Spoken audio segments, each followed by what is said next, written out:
Serendipias, la ciencia de la cadena SER.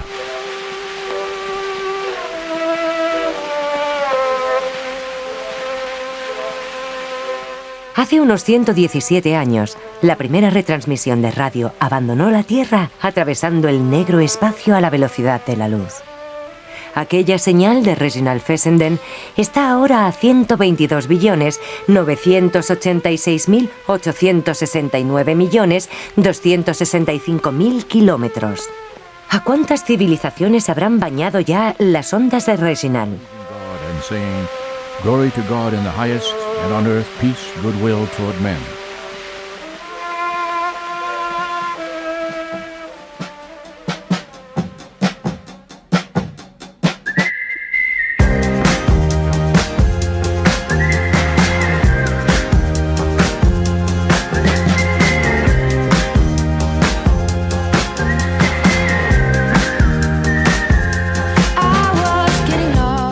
¿Hay alguien ahí afuera? La verdad es que no tenemos ni idea, pero ¿por qué no? Existen una infinidad de mundos como el nuestro, con suerte incluso menos hostiles, incontables oportunidades para que la vida se desarrolle en ellos o entre ellos, cabalgando el hielo de los cometas, como si tomaran un tren a ninguna parte. Ahora bien, una cosa es que haya vida y otra muy distinta que esa vida nos haya visitado en platillos volantes. Ahí están los grises de la cuestión, entre la credulidad y el escepticismo más radical.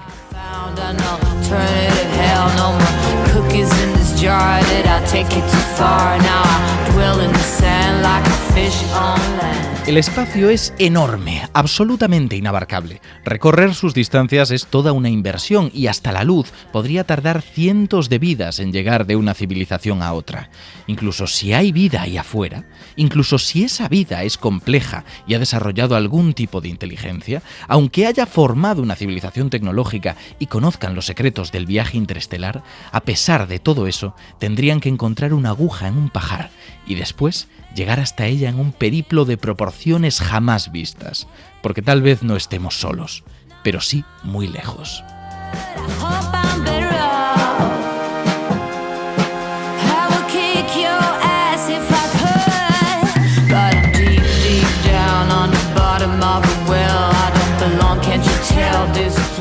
Ya que vamos a hablar de extraterrestres, teníamos que empezar esta sección, lógicamente, con Evelyn Segura y su paranormal, pero no tanto. Y Evelyn, te voy a preguntar lo evidente. ¿Alguna vez habías pensado en vida fuera de nuestro planeta? Hola Ignacio, ¿qué tal? Pues sí, la verdad es que sí. Mira, cuando me da por mirar las estrellas en esa, ¿no? Durante la noche, pues aparte de que siento que somos súper pequeños, que somos insignificantes, pues claro, es que me parece muy arrogante pensar que estamos solos. Así que sí, me miro las estrellas con respeto y además, te digo una cosa, de pequeña era muy fan de una serie de televisión que me marcó mucho además en la manera como veo el cielo nocturno. Y no te rías, pero lo que me encantaba era Expediente X. ¿Qué me estás diciendo? ¿Cómo has acabado aquí, desde allí? Bueno, mira dónde estamos. O sea, ya me gustaba lo paranormal y con el tiempo, bueno, he añadido conocimiento científico. Pero no tanto, ya que estamos en Serendipias, ¿no? Claro, desmintiendo. Pero bueno, sí, exacto. Pero la cuestión es que sí, la verdad es que me alucinaban los fenómenos que exponían en esa serie, las teorías esas conspiratorias, pero sobre todo me flipaba la historia esa de la abducción de la hermana de Fox Mulder. Uh-huh. Y sobre todo cuando explicaban que, bueno, que sí que había muchas cosas inventadas, pero había una base real. Es decir, que habían algunos casos que estaban basados en hechos reales y eso engancha muchísimo y al final acababan haciendo que tú pensaras, tú mismo llegaras a la conclusión de que quizás sí que la verdad estaba ahí fuera. Evelyn, me estás preocupando muchísimo, a ver si te está afectando más de la cuenta la sección de paranormal. No te preocupes, que sigo cuerda y además muy fiel al criterio científico. Pero sí que es verdad que pues esos casos reales que estaban exagerados, pues me encantaban, esas historias súper llamativas y sobre todo aquellos que se basaban en avistamientos de ovnis.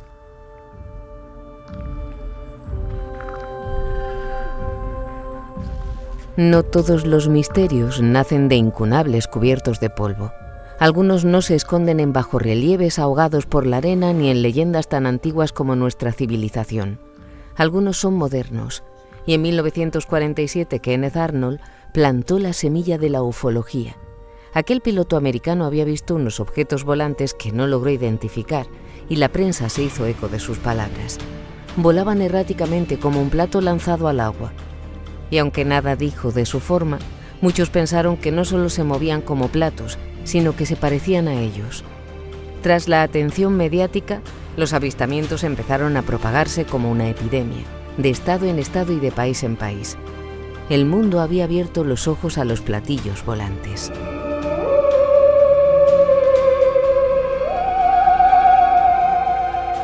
Bueno, menuda introducción con Kenneth Arnold. De todos modos, hay que tener cuidado con esto, ¿no? Porque testigos hay muchos, pero que inaugurar el fenómeno ovni no quiere decir que tuviera mucha razón con lo que dijo.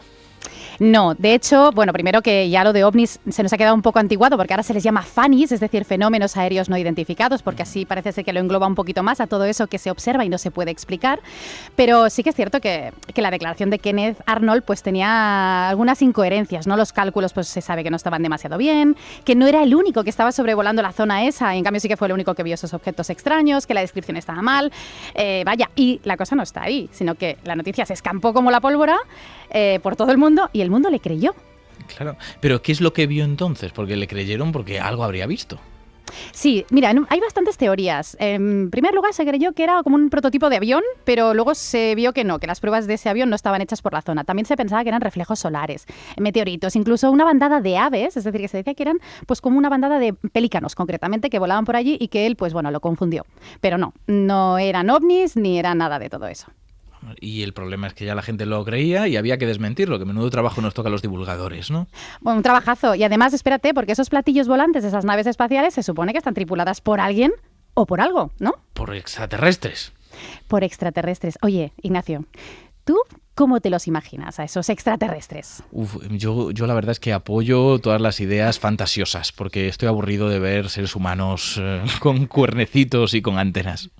Y de color verde la mayoría. Ya, es que ese es el tema, no me convence. Me parece un poco imaginativo. Pues mira, de hecho viene de largo, ¿eh? Desde el siglo XII hay una leyenda que ya habla de hombrecillos verdes, los niños verdes de Gulpit, pero luego ya, bueno, entre la literatura y el cine, la cosa se ha ido escampando. Pero lo del verde, se cree que esta elección de ese color se asocia con la bioluminiscencia, es decir, la capacidad que tienen los organismos vivos de emitir luz fría y que mayoritariamente esa luz tiene tonos verdosos. Así que es un fenómeno que puede parecer de otro planeta, pero que en la Tierra se produce. Como por ejemplo, no sé, ¿qué animal se te viene a la cabeza que produce luz?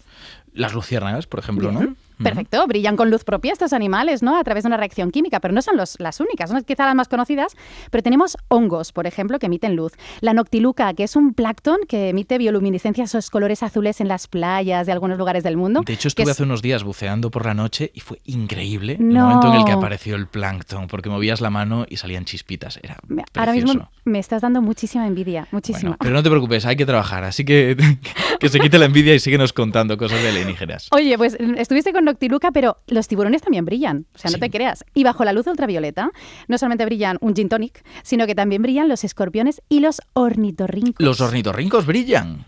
Brillan, o sea, este animal sí... Claro. ¿Qué le faltaba al ornitorrinco? Brillar. Pues, brillar, imagínate. Y es que han sido los animales reales, pero con características sorprendentes y de una belleza, digamos, alternativa, los que han alimentado nuestra imaginación para dar forma a los distintos extraterrestres. Y es que, te digo una cosa, no podemos imaginar nada que no hemos visto de alguna manera. Es decir, que creamos a partir de una base real. Estos seres de otras galaxias que hemos imaginado son una mezcla de fenómenos espectaculares, pero reales, eso sí, un poquito exagerados. ¿Tú sabes quién inspiró a Alien? La verdad que no tengo ni idea. Las ninfas de las libélulas, sobre todo el aparato bucal. O sea, estos bichitos que viven, la parte de ninfa, ¿no? La juvenil vive en el agua, tiene un apetito voraz y se esconde así entre las hierbas y entre las algas del agua y espera al acecho que una víctima pase por delante. Para que no se le escape, proyecta su mandíbula inferior, que se le llama labium, que a veces está cargada incluso con unos garfios para atraparlas. Realmente, si esta ninfa la amplías, le haces a tamaño gigante, es tal cual la viva imagen del monstruo cinematográfico. O sea que ese polizón de la Nostromo tenía la boca de la ninfa, ¿no? Esa doble mandíbula extraña, esa cabeza redondeada. Es una ninfa. Y hay otros insectos que han inspirado a extraterrestres del mundo del cine. Men in Black, ¿te acuerdas? Me acuerdo de Men in Black, sí. Tenía unos cuantos extraterrestres. Pues el protagonista, el malo ese que se viste luego con una piel de un granjero pobre, sí, ¿qué animal era horrible. eso? Es asqueroso. No sabría decirte la verdad. Era una cucaracha. O sea, una cucaracha que si a tamaño natural ya nos da un poquito de repelús a ciertas personas, pues imagínate convertido en un insecto gigante. Incluso yo creo que ella lo sabía y por eso se disfrazó, ¿eh? Pero lo de las cucarachas, quitando si nos gustan más o menos, son animales increíbles. O sea, son consideradas, las podríamos considerar de otra galaxia, ¿eh? Porque tienen una capacidad extraordinaria para comprimirse. O sea, pueden resistir esos pisotones que se les quieren dar a veces. Lo resisten porque pueden aguantar hasta 900 veces su peso corporal. Y si les diseccionas la cabeza con mucho cariño, pueden sobrevivir unas semanas, pero no porque les falte la cabeza, sino porque no tienen boca para alimentarse y mueren de inanición. O sea, imagínate hasta qué punto son resistentes. Claro, el cerebro, entre comillas, que tienen, eso da igual. El problema es no comer. Exacto. Lo que me estoy fijando es que todos estos ejemplos que das, evidentemente, son del mundo animal y significa que nuestra imaginación, que es muy limitada, cuando tiene que pensar en alienígenas, tira de lo que conocemos, ¿verdad? Hombre, por supuesto. Tú imagínate, no sé, ET es el más conocido de todos. ¿Qué propiedad tenía ET? ¿Qué hacía con ese dedito luminoso que tenía? ¿Qué es lo que hizo? Conectó dos seres vivos, ¿no? También, por ejemplo. Y curó la herida de Elliot. Exacto, sí, era como esa conexión sanadora. La cicatrización. Si te muerdes la lengua, nuestra lengua cicatriza a una velocidad increíble. Es la parte de nuestro cuerpo que cicatriza más rápido. O sea, como si tuviéramos que ET está inspirado en una lengua. En nuestra lengua o en los tiburones, que tienen una capacidad increíble de sanar las heridas y además con una precisión milimétrica. Pero, si te digo, ¿tú eras fan de Bola de Dragón? Lo vi poco, fíjate. ¿En serio? Sí. Pues tienes que verlo. Eso marcó muchas generaciones. Pues Piccolo, que era un hombrecillo así verde, evidentemente verde, cuando le amputaban un brazo por una batalla de las suyas, le volvía a crecer. Es decir, tenía regeneración de tejidos, como las colas de las lagartijas o el ajolote, que a mí me alucina, porque puede regenerar extremidades, pero también pulmones, ojos, médula espinal, cerebro, corazón. O sea, flipante. Que es un anfibio mexicano, ¿no? Para que la gente se haga una idea. Como una salamandra que no llega a ser adulta del todo. Tiene forma así como un dragón, casi en chiquitín. Evelyn, cuéntanos algún otro, uno para terminar, que se nos va acabando el tiempo. Mira, yo creo que cuando pensamos en extraterrestres, sobre todo les otorgamos una característica muy importante que los engloba a todos, sean peludos, calvos, grandes, pequeños, da igual. Y es la inteligencia. Pero, ¿cómo medimos la inteligencia de los animales? Pues es súper complicado. Pero si hay uno de los animales que destacamos por su inteligencia, evidentemente serían los cetáceos, los chimpancés, pero también animales que viven bajo el agua, como los pulpos. Y hay uno que a mí me encanta, que son las sepias. ¿Tú sabías que hay un tipo de sepias que saben decir mentiras? ¿Qué dices? ¿Cómo mienten? Que mienten porque engañan, o sea, la capacidad que tienen de cambiar de color y de textura, pues simulan ser hembras por un lado y por el otro lado machos. Entonces, por el lado que quieren cortejar son machos guapetones y por el otro lado, pues hembras un poco rarunas que despistan a los otros machos. Hembras inofensivas, ¿no? Para que no le ataquen los otros machos. Alucina. Para saber mentir hay que ser muy listo, ¿eh? Desde luego. Pues Evelyn, muchísimas gracias, porque para saber mentir hay que ser muy listo, pero para hacer esta sección también. Y ha sido fantástica. Un placer. Hombre, yo hago un llamamiento para que queramos más a los animales que tenemos en la Tierra, porque quizás no son extraterrestres, pero son extraordinarios. Totalmente. This is ground control to Major Tom. You've really made the grade. And the papers want to know whose shirts you wear. But it's time to guide the capsule if you dare. This is Major Tom to ground control. I've left forevermore, and I'm floating in a most peculiar way. No diré que es mejor que la original, pero yo creo que la he escuchado muchas más veces. ¿No crees, Héctor? Sí, además es una adaptación brillante, porque la canción original es muy melancólica, tiene un final triste y un poco trágico, y yo no sé si es la canción que yo elegiría para cantarla estando en el espacio, ¿no? Pero en este caso Chris Hadfield, el astronauta, hace una adaptación para cambiarle un poco y que no tenga ese final trágico y bueno, y que sea más agradable de cantar. Claro, porque para quien no lo sepa, esto que estamos escuchando se ha grabado en la Estación Espacial Internacional. Vamos a escuchar un poquito ese guitarreo.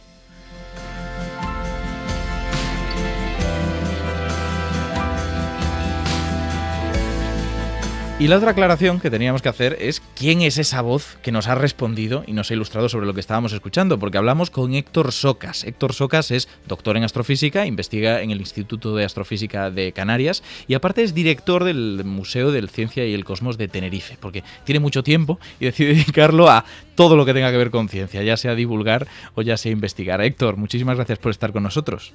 Muchas gracias por invitarme, un placer.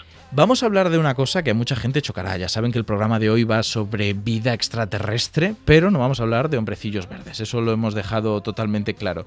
Entonces, lo que me gustaría saber es, aunque nosotros lo hayamos dejado claro, Héctor, cuando tú le hablas a la gente del SETI, de la búsqueda de tecnomarcadores, de todos estos temas, ¿te miran con la cara de ya me está hablando un ufólogo? Bueno, un poco sí, porque es un tema que también tiene su vertiente popular, un poco pervertida, y con esto yo creo que es inevitable cuando se trata de algo que apela a la naturaleza humana de forma tan profunda como la búsqueda de vida extraterrestre. Es una pregunta tan vieja y tan profunda que la llevamos ahí clavada como una astilla. Y eso es inevitable que también trascienda al imaginario popular, ¿no? Y entonces, bueno, es un poco el faranduleo cósmico es inevitable como consecuencia del hecho de que sea algo que interesa a la gente y es el lado bueno. Fíjate la anécdota, justo hace una semana vengo ahora de un viaje a Estados Unidos para una conferencia en la que se hablaba mucho sobre vida extraterrestre, y al entrar al país, a Estados Unidos, el agente de inmigración me preguntó que cuál era el propósito de mi visita. Ya me lo imagino. Claro, yo le digo, bueno, voy a una conferencia científica, entonces, bueno, a veces te preguntan cosas, ¿no? Para ver si tienes claro de lo que estás hablando o te lías con algo, ¿no? Igual es que le interesa mucho la astrofísica, por eso te pregunta, ¿no? Bueno, en aquel momento no sabía de qué era, pero me preguntó, ¿y de qué es la conferencia? Digo, no, es sobre astrofísica. Y dice, a mí me gusta mucho la astrofísica, ¿y de qué van a hablar? Digo, bueno, sobre todo sobre búsqueda de vida en el universo. Entonces me quedé así mirando y dice, ¿ya han encontrado algo? Digo, no, todavía no. Y me mira y dice, ¿seguro no estará intentando infiltrar un alien ilegalmente en el país? Pero qué maravilla. Hace el juego de palabras, o sea, fue brillante el hombre, ¿no? El juego de palabras de que alien es también el término que usan en inglés para referirse a un inmigrante, ¿no? Claro. Puede ser illegal alien, un inmigrante ilegal, o un inmigrante legal, como era mi caso, ¿no? Y luego apostilla, dice, porque en ese caso habría que llamar a los Men in Black, habría que llamar a los hombres de negro. Pero madre mía, o sea, tú entraste en Estados Unidos por la puerta grande con eso. Ya entras vamos, aterrizas de pie. Totalmente. Aterrizas en perfectamente vertical, ¿no? Como un platillo volante. Bueno, voy a preguntarte lo que todo el mundo se estará preguntando a estas alturas. Si es de acuerdo, sabemos que la cosa no va de ufología, pero entonces, cuando hablamos de SETI, ¿de qué hablamos exactamente? ¿Por qué decimos que esto es científico y el otro no? Bueno, SETI SETI no es un proyecto, no es una institución. SETI es, si queremos, una línea de investigación científica. Uh-huh. SETI son las siglas en inglés de la expresión que en inglés corresponde a búsqueda de inteligencia extraterrestre. Y es un término que se acuñó cuando comenzó la búsqueda científica de inteligencia extraterrestre, que fue en torno a 1960, y se utiliza para describir ese campo de investigación. Ya se ha quedado un poco antiguo y un poco estigmatizado, y entonces ya no se usa tanto porque digamos que ha calado mucho en la cultura popular, tiene muchas connotaciones y se empieza a hablar de otra forma. Pero bueno, a mí me gusta seguirlo reivindicando como, bueno, parte de la historia científica. Uh-huh. Pero la distinción es que es una búsqueda científica utilizando los métodos de la ciencia y las herramientas, sobre todo de la astrofísica, ¿no? Es lo que es importante aquí remarcar. Uh-huh. Y claro, es más difícil y más aburrido que inventarse historias, ¿no? Pero bueno, el rigor exige que a veces las cosas tengan que ser un poquito más aburridas de lo que nos gustaría. Y te iba a decir, es aburrido entre comillas por el simple hecho de que ante cualquier cosa que no tenéis clara no empezáis a gritar alienígena. Simplemente decís, vamos a hablar con rigor, esto es algo que o todavía no entendemos o posiblemente sea esto otro, pero en ningún caso vamos a pensar en este momento en vida extraterrestre, ¿no? Claro, es importante y hay una especie de decálogo, ¿no? De protocolo de cómo debe actuar un investigador de SETI en el caso de que tenga sospechas de que realmente ha tenido éxito en su búsqueda y ha podido detectar algo que sea de origen realmente artificial alienígena. Y ese protocolo empieza con asegurarse muchísimo antes de hacer ningún anuncio público, tenerlo todo muy claro y muy bien contrastado, porque es un tema, esto es el pastorcillo y el lobo, ¿no? Es un tema que se presta mucho al sensacionalismo, al amarillismo, Y cuando hablas con la gente, sobre todo con los pioneros que empezaron a trabajar esto en los años 60, es un tema que les preocupaba mucho, porque además coincidió con el pico de popularidad del fenómeno OVNI en Estados Unidos, que empezó después de la Segunda Guerra Mundial, a final de los 40, y tuvo su auge en torno a los años 60, que es cuando realmente SETI también tiene su época dorada, ¿no? Cuando algunos de los investigadores más prestigiosos y de las mentes más brillantes estaban realmente interesadas en este tema. Uh-huh.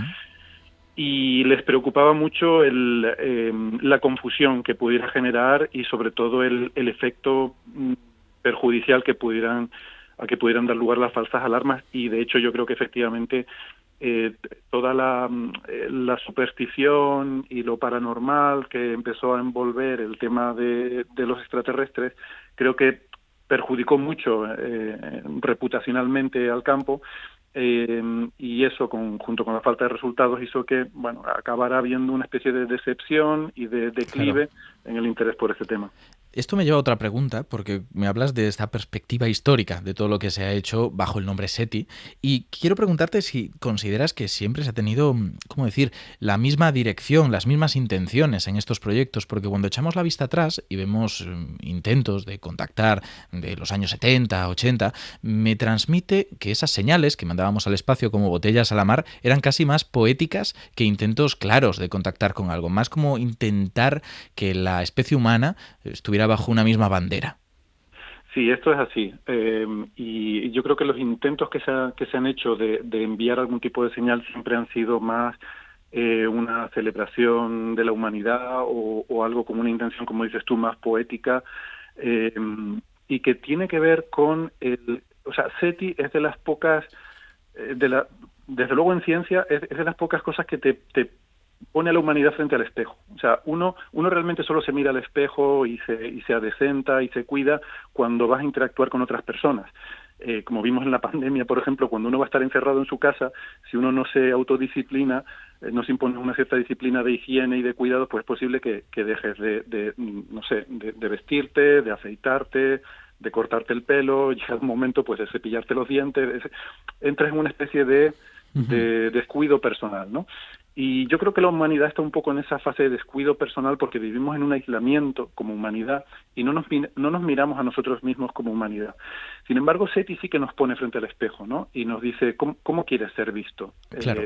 Porque esto es algo que todos los investigadores de SETI, que lo ha habido a los dos lados del telón de acero, hubo un programa SETI soviético en paralelo con el estadounidense, hubo puentes, hubo comunicación, colaboración, porque SETI es algo que es una empresa humana, no es algo que pueda hacer un país ni un grupo, es algo que hace la humanidad. Si un día recibimos un mensaje, no irá dirigido ni a Estados Unidos, ni a Europa, ni a Rusia, irá dirigido a la humanidad. A pesar de lo que digan las películas, no irá dirigido necesariamente a Estados Unidos. Y eso se transmite muy bien, por ejemplo, en sonidos como los que tenemos del disco de oro de las Voyager, que podemos pinchar ahora, y donde escucharemos voces de gente en distintos idiomas. Oiknis poteste chairete, airenikos pros filus eleluthamen filoi. Paz e felicidade a todos. Paz y felicidad a todos, en muchísimos idiomas, con ese símbolo de unión. Pero, Héctor, tengo otra pregunta que hacerte, porque cuando hablamos de esa búsqueda de vida extraterrestre, normalmente no nos referimos solo a vida, ¿no? Estamos hablando de búsqueda de una civilización. No buscamos pequeñas bacterias a través de SETI y estas señales, sino algo que pueda interpretar nuestro mensaje y tal vez responder. Sí, eso es lo que distingue a SETI del otro, de lo que es hoy en día el gran campo, yo creo, el gran anhelo de la astrofísica, que es la astrobiología, el encontrar vida extraterrestre.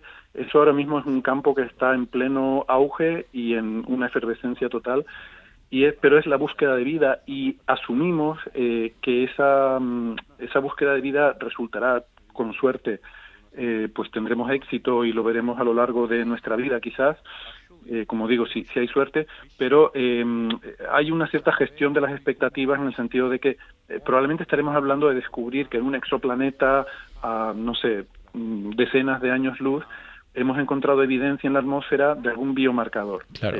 probablemente provocado por la presencia de algunas bacterias, de microorganismos. O sea, alguna molécula que sepamos que está muy unida a la vida y que no estaría presente de esa manera si no hubiera vida en el planeta, ¿no?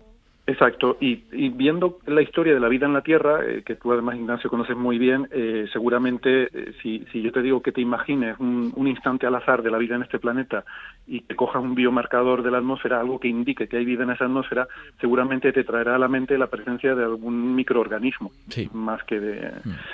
Entonces, eso es la astrobiología. O sea, probablemente encontraremos evidencia de que algún microorganismo está haciendo fotosíntesis o está haciendo algún proceso metabólico en algún mundo extraterrestre, Claro. y sería una cosa maravillosa e increíble.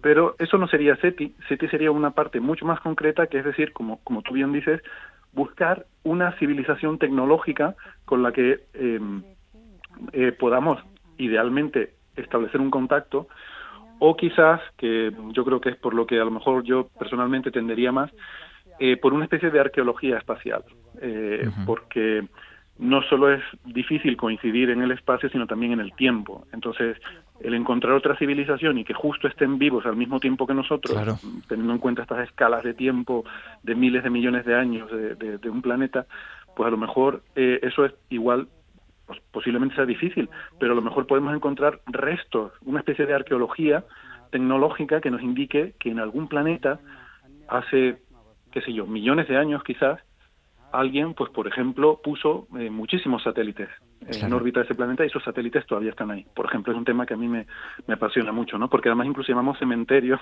a la órbita en la que poblamos los satélites que ya desechamos y los tiramos a ese cementerio. Y me parece que sería cerrar un círculo maravillosamente poético el que cuando encontremos restos de alguna civilización antigua extinta, encontremos un cementerio, ¿no? Totalmente.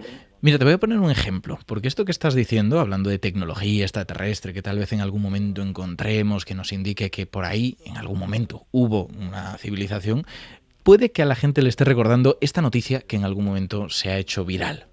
Una sorprendente revelación hicieron astrónomos de Harvard. Concluyeron que el único asteroide cósmico que ha llegado a nuestra galaxia es una nave espacial diseñada por una civilización avanzada que tiene como misión explorar nuestro sistema solar. Hablemos un poco de esto, Héctor, porque creo que es una noticia dada de la peor manera posible, ¿no? Sí, madre mía, no sabría por dónde empezar. Últimamente la expresión astrónomos de Harvard sale mucho en los medios de comunicación. ¿Verdad que sí? Sí, bueno, esto es una noticia que tiene su origen en el descubrimiento del primer objeto interestelar que encontramos en nuestro sistema solar.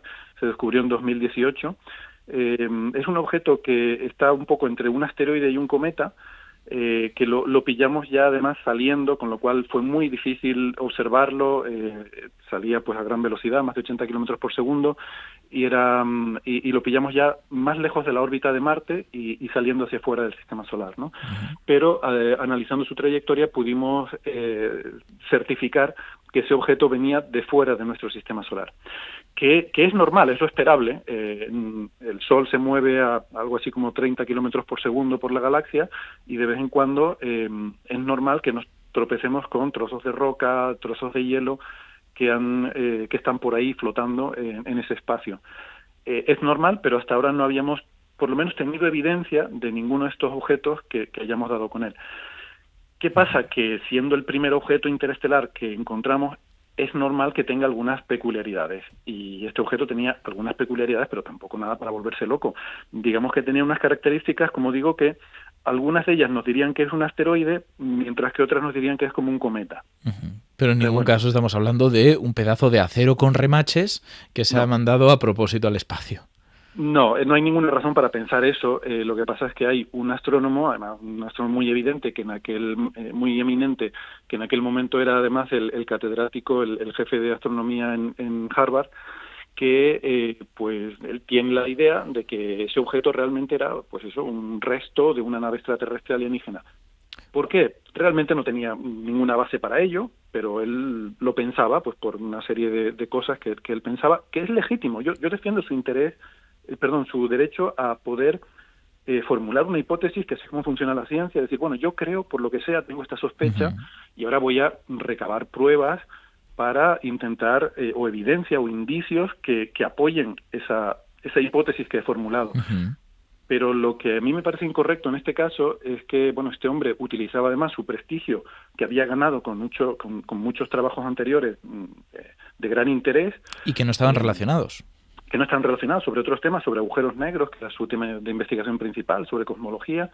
Este es un investigador, Abraham Loeb se llama, que ha combinado su carrera últimamente, sobre todo, ha combinado trabajos muy brillantes y con los que ha obtenido mucho prestigio, con, sobre todo últimamente, verdaderas majaderías, pero que le han dado mucha proyección mediática y que le ha permitido vender su libro, un libro llamado Extraterrestres, sobre todas estas historias, que ha vendido como churros. Entonces, yo lo que quiero argumentar es, él tiene su derecho a formular una hipótesis y a buscar indicios que puedan apoyar esa hipótesis. Lo que me parece poco defendible o poco decoroso desde el punto de vista de un científico, y sobre todo en SETI, por lo que tú preguntabas al principio, es la frivolidad, el atrevimiento de salir al público a decirle: esto es una nave extraterrestre porque lo digo yo, que soy catedrático de Harvard. Claro. Y todo el mundo me tiene que creer, y entonces salen estas noticias, que son una majadería. Pues totalmente. Porque no hay ninguna razón para pensar que ese objeto lo sea, que a lo mejor un día se descubre que sí lo es, pero esto, yo siempre digo, si yo estoy de noche en casa y oigo un ruido en la terraza, puede ser que haya aterrizado una nave alienígena o puede ser que haya pasado un gato, ¿vale? Claro, y por lo que sea el gato es más probable. Es más probable. Si me preguntas, ¿tú puedes descartar que sea una nave? No, hombre, no puedo descartarlo, pero tampoco tengo ninguna razón para pensar que lo sea.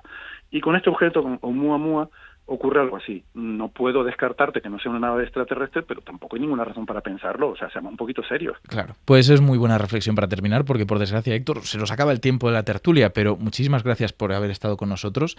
Y quiero que te quedes un poquito más, porque vamos a pinchar un fragmento de un texto que es bastante inesperado, porque hablamos de un texto de 1854, que es Walden de Thoreau, donde no habla de nada relacionado con el espacio, pero ya ese filósofo en aquel momento transmitió una idea que nos acompaña desde hace tiempo, y es la curiosidad por encontrar otra civilización y otro pensamiento como el nuestro.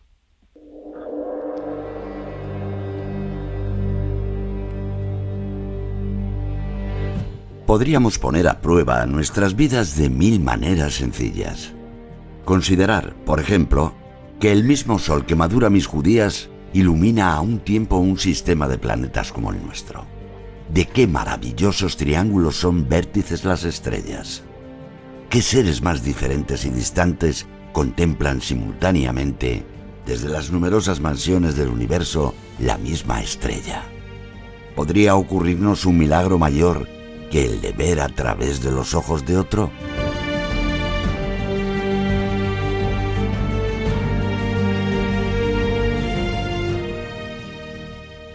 Serendipias, con Ignacio Crespo.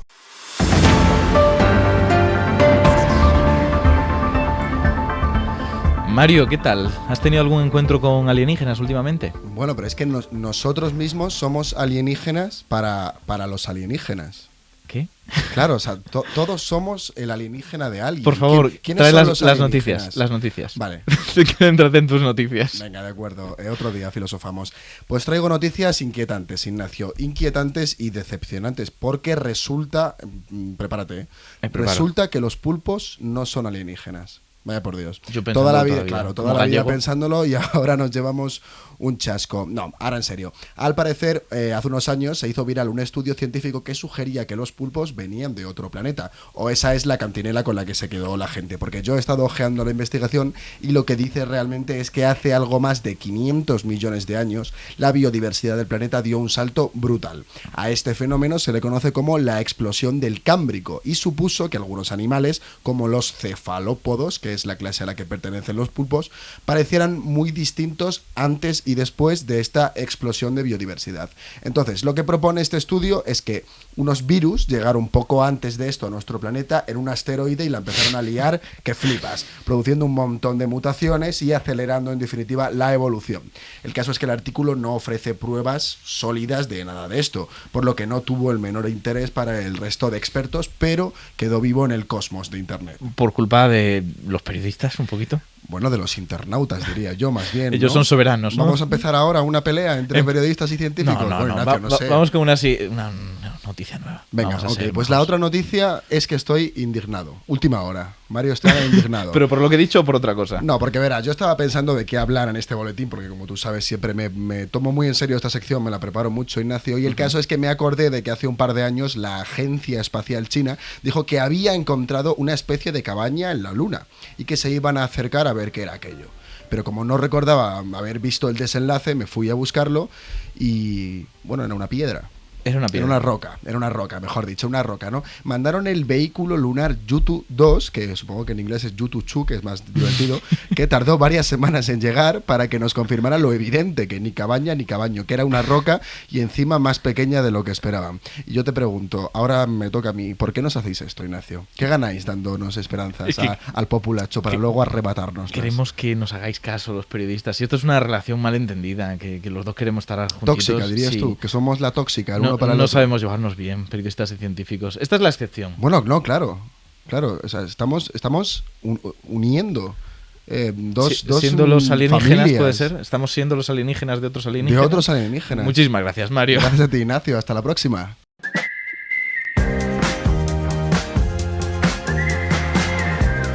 Experimentos mentales con Arcadi García.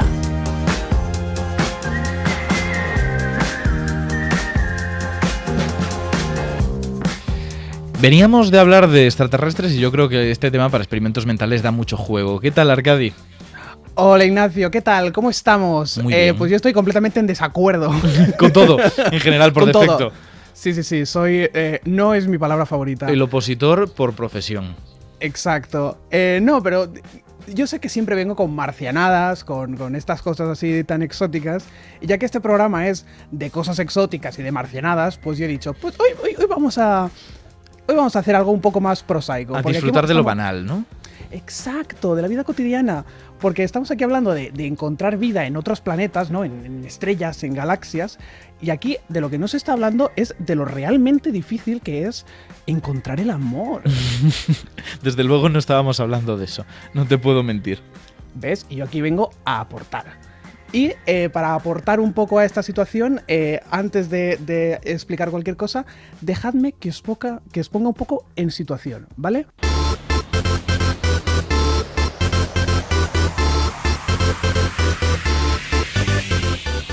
Érase una vez, en la ciudad de Madrid, un guapera solterón llamado Fermín. El chico era atractivo, tenía dinero, así que no entendía por qué seguía soltero. Recorría los bares, el Tinder y todo lo que se le asemeja, pero jamás hallaba una churri, un chorbo, pareja. Que, a ver, él era muy consciente de que es probabilísticamente extraño hallar pretendiente.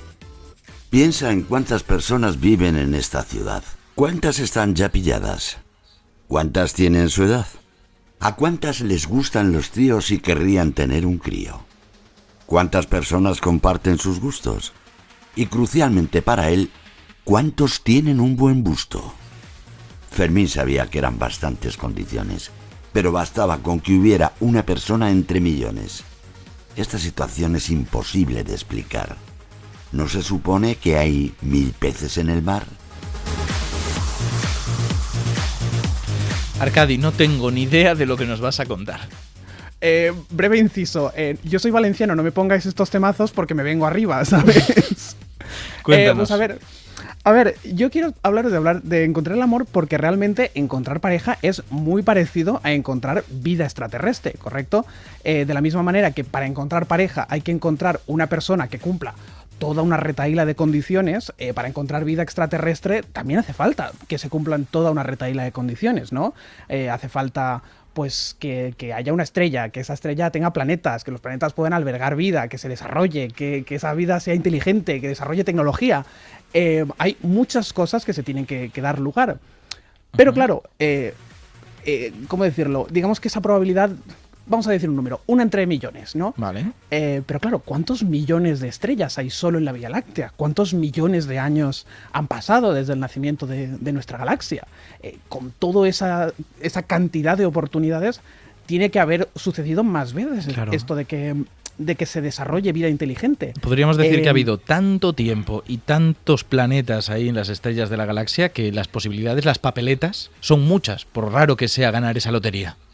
Exacto, y realmente con que una sola de esas estrellas haya desarrollado vida inteligente, que desarrolle tecnología y que además tenga como un cierto ímpetu colonizador, ¿correcto? Sí. Solo hace falta que una de esas civilizaciones lo haga para desarrollar un imperio galáctico en el que estaríamos ahora mismo inmersos y seríamos plenamente conscientes de él. Claro, si hace miles de años ya surgió tal vez una de estas y empezó a expandirse, y se expanden de forma exponencial, ¿no? Como ese típico juego de las casillas del ajedrez. En el primero me pones un grano, en el segundo 2, en el tercero 4.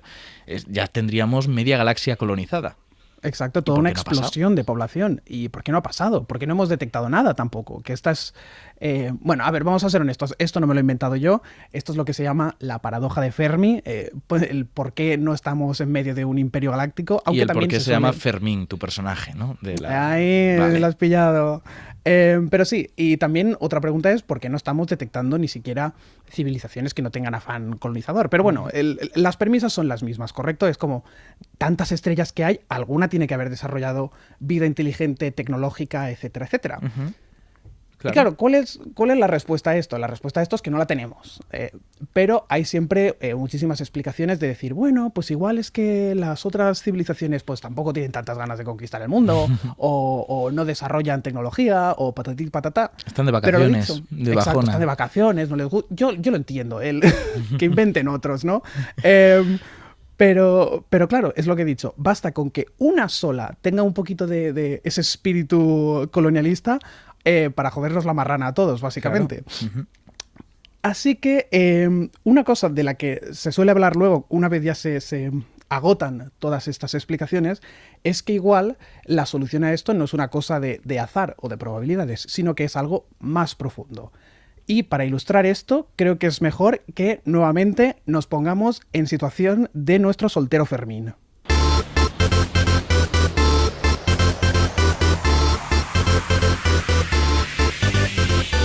Fermín seguía soltero contra su voluntad, pese a que había 1000 peces en el mar. Pero lo que igual no había considerado es que él los había espantado. Y es que da igual cuántos peces haya, si eres soso, egoísta, pura morralla, porque la probabilidad no es un remedio para una mala personalidad. Pero bueno, esto es feísimo para Fermín lo que le has dicho. Bueno, a ver, el que tiene la sangre de horchata tiene la sangre de horchata, no es culpa mía. Pero bueno, a eso me refiero. Igual existe el problema de que nuestras concepciones de base son erróneas, ¿correcto? En plan de, igual nosotros no estamos viendo ninguna civilización porque pues igual nos quieren dejar en paz un rato, como hacemos nosotros con muchas tribus indígenas.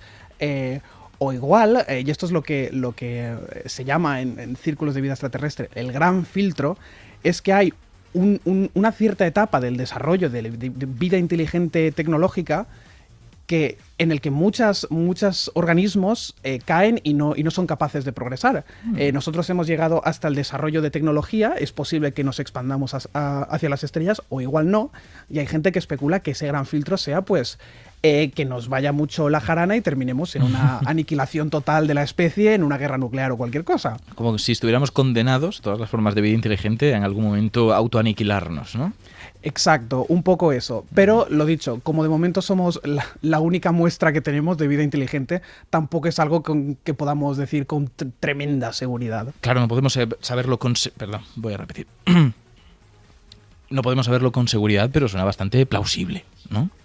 Sí, a ver, plausible suena, pero nuevamente, lo importante en todo esto, no tenemos ni idea, estamos operando a partir de un conjunto muy incompleto de datos y todo lo que nos digan en este aspecto es literalmente lo mejor que podemos tener con estos datos. Especulaciones. Pero bueno, la moraleja de todo esto, que antes de preguntarnos que por qué estamos solos en el universo, igual es momento de preguntarnos si estamos haciendo algo para que el universo nos quiera dejar solos. Claro, antes de encontrar pareja hay que arreglarnos a nosotros mismos, ¿verdad? Ahí estamos. Pues nada, vamos al psicoterapeuta espacial. Muchísimas gracias, Arcadi. A ti, Ignacio. Un abrazo. Moure oye voces.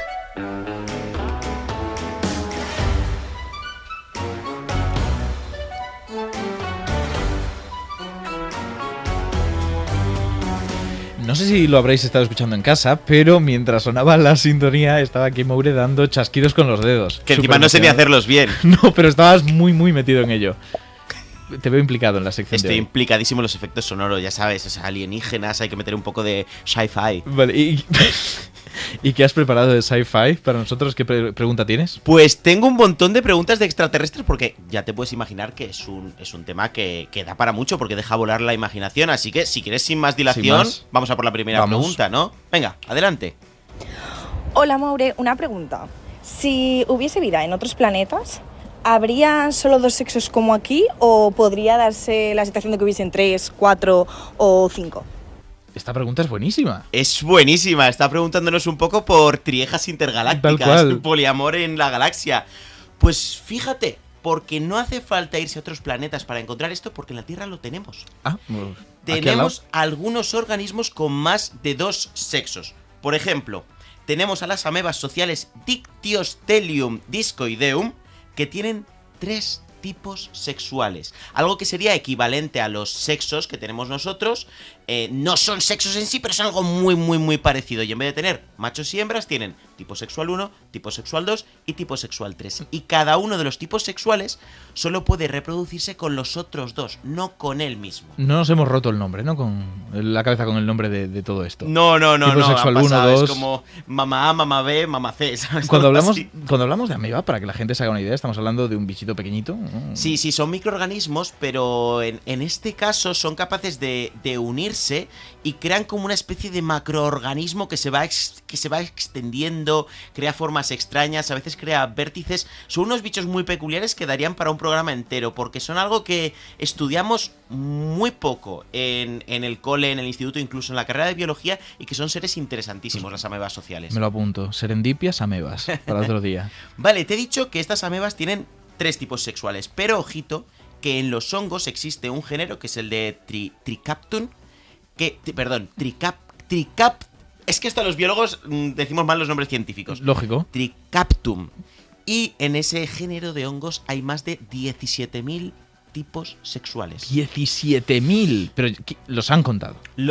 A ver, hay aproximadamente 17.000, pero sí, los han estimado analizando y haciendo cálculos con los alelos que determinan esos tipos sexuales, y viendo la cantidad de alelos que hay, pues haciendo cálculos probabilísticos sale que hay unos 17.000 tipos sexuales, lo cual es muy útil para evitar la consanguinidad, porque piensa que los hongos pues son seres que tampoco se pueden mover del sitio, pueden ocupar ciertas superficies ahí con sus hifas y ya está. Entonces, ¿qué pasa? Que tienen ciertos problemas para encontrar pareja. Claro, que por lo que sea, viviendo tan cerca de tus parientes, el incesto es muy fácil. Entonces, ¿qué pasa? Que si tú tienes solo 2 sexos, pues las probabilidades de que puedas reproducirte bien con quien tienes al lado solo es del 50%. Es decir, por ejemplo, tú y yo no podemos reproducirnos. Claro. ¿Vale? Entonces, en su caso, al haber tantos tipos sexuales, las probabilidades de que con quien esté a su lado sea compatible que no sea de su mismo sexo. Y que no sea de su mismo claro, sexo, es muy alto. Y que además, al no ser de su mismo sexo, es más probable que no esté emparentado directamente con él. 17.000, yo sigo sorprendido. Es una pasada, menudo Tinder tendrán. Súper complejo. Qué barbaridad. Venga, vamos por otra pregunta. Venga, dentro. Hola Moure, ¿qué tal? Tengo una pregunta. Si los extraterrestres existieran, si hubiera vida en otros planetas, ¿tendrían forma humana? ¿Serían como nosotros o serían verdes y con tentáculos? Estás a punto de cargarte todo Star Trek, ¿verdad? Podría ser. Es que aquí estamos ante una pregunta que se genera porque en la ciencia ficción es muy habitual que los extraterrestres sean humanoides. O sea, aquí la pregunta es, ¿extraterrestres humanoides sí? ¿Extraterrestres humanoides no? ¿Tú de qué eres? Yo, extraterrestres humanoides no. No, es que a ver, claro, en las películas, en las series se usan extraterrestres humanoides básicamente para que los puedan hacer actores humanos y sea más barato. Para ponerle una nariz falsa o cualquier cosa y listo. Sí, de hecho habría un poco 2 tipos de extraterrestres humanoides. Estarían los que ya son humanos tal cual, como Superman, por ejemplo, que es un extraterrestre, pero es un tío buenorro de Kansas y es hasta blanco, y de hecho en su planeta hablan inglés. Pero cuando sale Marlon Brando en las antiguas o Russell Crowe, que es su padre, en las nuevas, Está hablando inglés en Krypton, el pavo, Perfectísimamente. Vale, y luego están los que tipo, pues, Star Trek o Babylon 5, que les ponen un poco de chopete en la cara, un poco de purpurina y ya venga, extraterrestre. Esto es real. Vale, ¿esto podría pasar? Pues depende. A ver, es que, por ejemplo, vamos a poner el caso de Superman. Superman viene de otro planeta con otras condiciones. Los humanos tenemos estas características porque hemos evolucionado a lo largo de millones y millones y millones de años en las condiciones de la Tierra, claro, a lo que se suma azar, catástrofes y un montón de cosas más, pero hemos evolucionado acorde a la Tierra. Pero son las soluciones que a través de la evolución se han encontrado para los problemas que hay aquí. Aquí, exactamente. Pero es que Krypton, ya si te pones un poco friki, Krypton, los que somos frikis sabemos que es muy diferente. Krypton, por ejemplo, tiene más gravedad que la Tierra. Cuando vienen los kryptonianos a invadir la Tierra, básicamente intentan aumentar la gravedad de la Tierra para que se parezca a la de Krypton. Si Krypton tiene una gravedad mayor, pues los kryptonianos tendrían que ser bastante achaparraos. Claro. Y fortachones, anchotes, serían un poco, pues en vez de hacer de Superman Henry Cavill, tendría que hacerlo Danny DeVito. Estaba pensando en Danny DeVito, tal cual. O yo. También su planeta orbita en un sol diferente, en una enana roja. Tienen mucha menos luz. Por tanto, tendrían que estar adaptados a la falta de luz. Tendrían los ojos muy grandes. Es decir, achaparrados y con ojos grandes. Serían como un Funko Pop. Y luego ya, pues, o sea, esto ya yo lo veo imposible. Que sean como Superman, que sean humanos tal cual.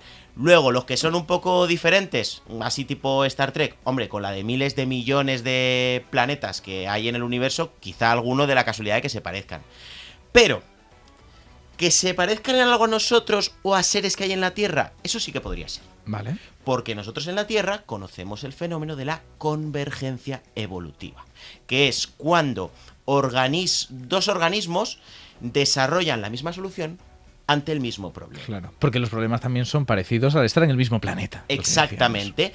Han evolucionado para tener esas características por separado, en ramas diferentes de la evolución, pero han desarrollado esa característica similar. Por ejemplo, la coloración de las orcas y de los pingüinos. Ah, claro, que tienen como el vientre blanco y la espalda negra. Y la espalda negra es una adaptación para camuflarse en el mar.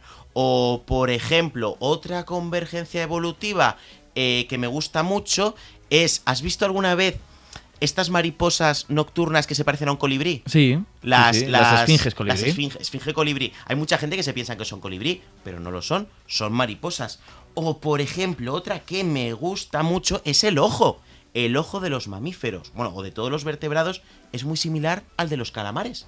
Y han evolucionado de forma completamente distinta. Y por dentro son anatómicamente iguales. O sea, que si yo hago el árbol genealógico que nos une a nosotros con los calamares y voy hasta el antepasado común que tuvimos hace muchísimo tiempo, ese antepasado no tenía ojos. Es que, de hecho, los ojos han aparecido más de 40 veces a lo largo de la evolución. 40 veces en un rato. Sí, a ver, diferentes tipos de ojos, pero 40 veces.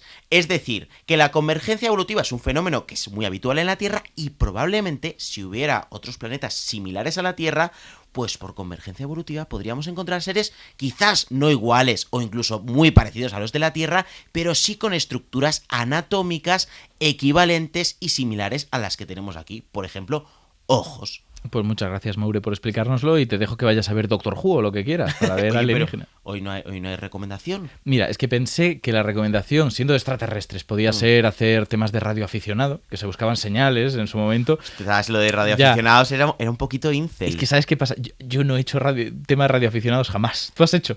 Porque somos muy jóvenes, porque el chat de Terra mató la radioafición. Pues por eso no lo recomiendo, por lo que sea. Así que nada, Maure, muchísimas gracias. Muchas gracias.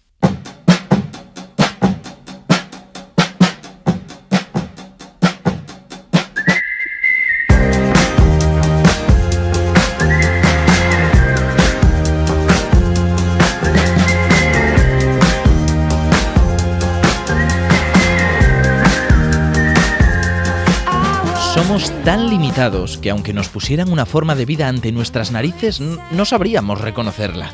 Es evidente que podemos identificar un cuervo, un dálmata o incluso una ameba, pero todos ellos son ejemplos terrestres, nietos de un mismo antepasado que apareció hace unos 4.000 millones de años.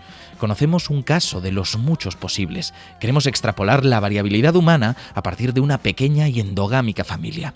¿Hay vida en un cristal? puede crecer ordenándose en un universo de creciente desorden. ¿Y qué hay de los virus? Para las definiciones más finas de vida, está claro que son seres inertes, pero representan esa incómoda frontera que amenaza nuestra capacidad de reconocer la vida. Y eso, que todavía solo hemos mojado los pies en el inmenso cosmos de ahí afuera.